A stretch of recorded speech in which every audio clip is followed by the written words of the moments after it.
রাত তখন একটার কাঁটা ছুঁই ছুঁই। একটি নির্জন রেল স্টেশনের ট্রেন থেকে আমি নামি।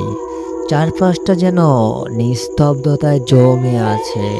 যাত্রীদের নামিয়ে দিয়ে ট্রেনটা আবার গড়াতে শুরু করলো অন্ধকার গন্তব্যের দিকে। কাঁধে ব্যাগ ঝুলিয়ে এগিয়ে যায় স্টেশন মাস্টারের রুমের দিকে। সেখান থেকে জানতে পারি আমার গন্তব্য রসুলপুর এখান থেকে আরো 6 কিলোমিটার দূরে। কিন্তু রাত এতটাই গভীর যে কোনো যানবাহন আর পাওয়া যাবে না। ঠিক করলাম স্টেশনের এক কোণায় অপেক্ষা করব সকাল হওয়া পর্যন্ত।